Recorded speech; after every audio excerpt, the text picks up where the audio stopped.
it says is an amount of cargo, a delicate timetable, and a risky route.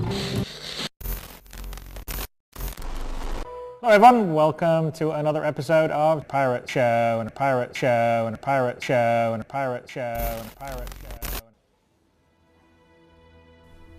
Hey everybody, this is Minion Soldier, and of course this is the Piracy Show, or normally ship updates, but we're kind of melding ship updates into the Piracy Show for the time being, and we're going to kind of talk about ship news and then just kind of theory craft on it, think about it, ask questions, that sort of thing.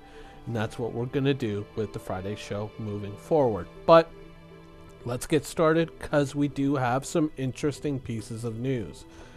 Now, immediately going into 3.1, there are 4 ships that are slated to hit with 3.1. Now, 3.1 is supposed to be a very big, bug fix patch, performance increase patch, that sort of thing, helping nail down the systems that have been put into 3.0, some of which are a little troubled and do need a little bit of help, but as well they're aiming, not promising, but aiming to get 4 new ships into 3.1, so that tentatively end of March is not too far away.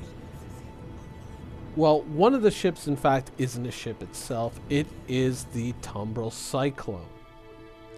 Now, of course, the Tumbrill Cyclone is a land buggy that was sold in July of last year. There are 4 variants, but expect only the baseline version to become available. There is supposed to be some kind of modularity and some interchangeability of components, but I would, if I was to gamble, I would say probably base version only in 3.1. Now, next up is the Misc Razor. Now, this is, of course, yet another racing ship along with the M50, the 350. There are, a few racing ships. There's also a Mustang variant for racing. But in general, they don't get that much use out in the PU right now because there aren't a lot of things that you can do with them except fly around and fight, and to be perfectly honest, there are already fighters in game which kind of do the job a little bit better, though they may see increased usage over time as more systems come online like interdiction and whatnot. For right now, they are kind of a fun idea, a fun ship to have around, but its ultimate use in the PU in the immediate future, not too sure about that. Now, of course, next up was the Anvil Terrapin. Now, the Anvil Terrapin, of course, is the armored exploration ship, which originally a lot of people had some doubts about just because CIG had mentioned the fact that there was no designated cargo area within the ship. And so a lot of people were asking questions about that and wondering, can I still carry cargo in it? Of course, those questions were answered in 3.0 when even in the front area of the Cutlass, which is not a designated cargo area, you can in fact put down crates and components and leave them there, log off, come back, they're still there. So an interesting future for an exploration and scanning ship. Certainly something that's going to be very useful to its owners in 3.1. Now, there was of course some really big news for 3.1. Human torpedo. The long-awaited Aegis Reclaimer is supposed to be in 3.1. That is how the information is being presented to us right now, that the goal is to get the Reclaimer in to 3.1, which means end of March, Reclaimer time. Hopefully. Now, there is some additional information that goes along with this. Of course, in Ask the Devs, they were talking about having to adapt Port Olisar to accommodate the Reclaimer, because the Reclaimer is the biggest ship that's going to be in the game for the next little while. It's huge. The landing pads where you pull out the Caterpillar or the Starfarer are going to be doubled in size to accommodate this ship. So this ship can only work out of Port Olisar because Levski clearly and Grim Hex cannot accommodate a ship of this size. Now, one other thing is, of course, known about the Reclaimer, which is it can land on a planet. So clearly most of the landing pads in the game cannot accommodate this ship either. But it is indeed a salvage ship, and there are many crash ships on the surfaces of planets. Some of you may have been scouting out some of those locations. So there's places for the ship to go and things for it to do. But are the salvage systems going to be anywhere near complete for the ship? Probably not. We haven't really heard anything about salvage for quite some time. So even though there is the physical act of going and picking up crates at a wreck site or picking up components and then putting them in your ship, beyond that, the functionality of the claw, the tractor beams and all that is still missing. Now, I know that not having a functional claw is going to be a bit of a disappointment to most players, but considering it's something that we really haven't heard anything about up till this point, it's probably something that players will have to come to grips with. But apart from that, it is going to be cool to see this ship get in the PU, though what it's going to be able to do is still a bit of a question. And also another little question mark to go along with this ship, since its sale in 2014, it was also supposed to include a smaller vessel with it, namely the Cutter, which was a smaller ship that was deployable from the Reclaimer. Ever since that original sale, nothing has been heard of this ship, so it might be the case that somebody forgot that they sold it with the original Reclaimer. Now, there is some additional ship news, though. These are for patches 3.2, 3.3, 3.4, which are rounding out the rest of the year. But making predictions or looking at the information regarding these patches is often a little bit sketchy, because, I mean, at one point last year we were seeing the 890 jump on the schedule, and then we haven't heard of the 890 jump since, though apparently it went into work last March, or went into production, but we haven't seen or heard anything about it. But some of the updates we've gotten have indicated some interesting things. Apparently, the Origin 600i is slated for the June patch 3.2. Apparently, this is when the 600i is going to hit. And even more interesting than that,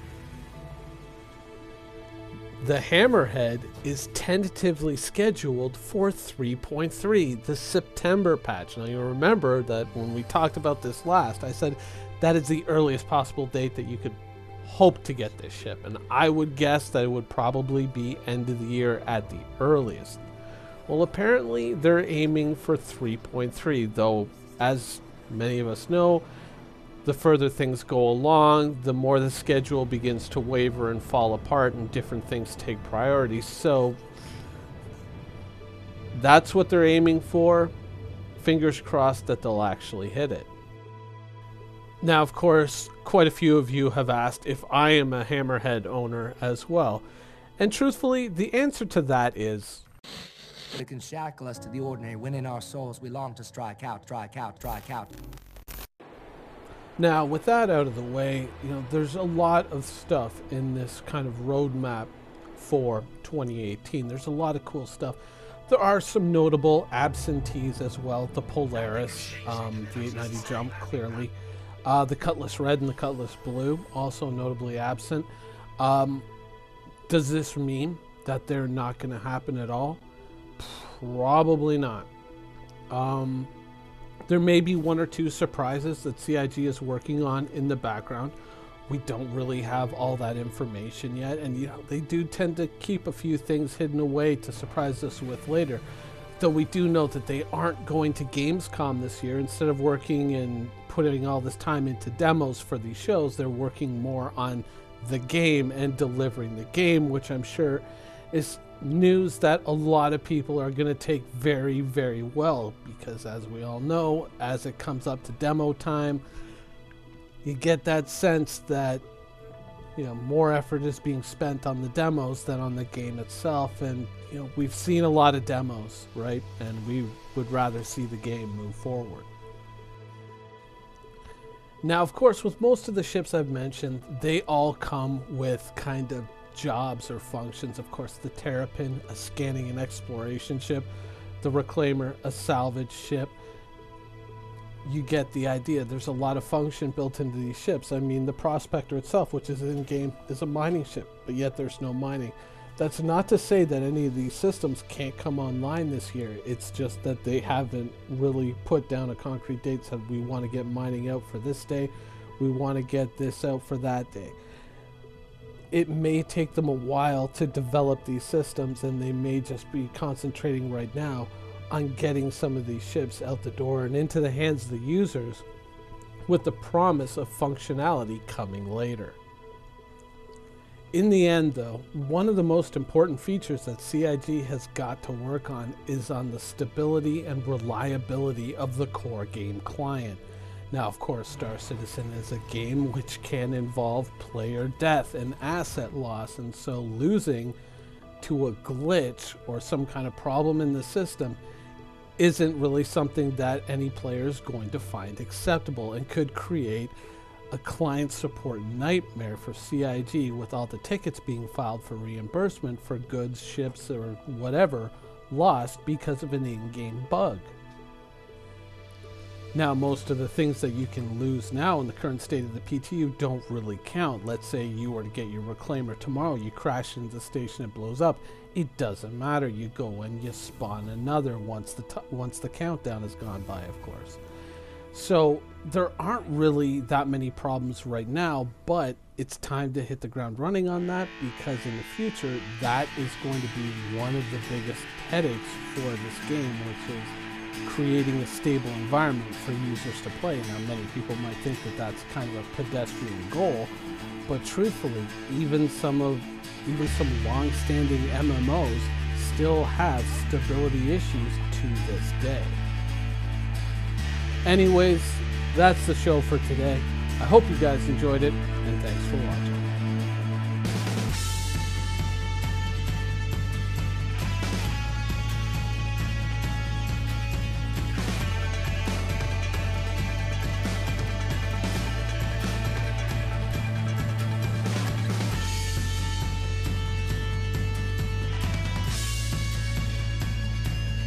Thank you for watching. So if you want to keep up with the latest and greatest in Star Citizen and Squadron 42's development, please follow us on our social media channels. See you soon.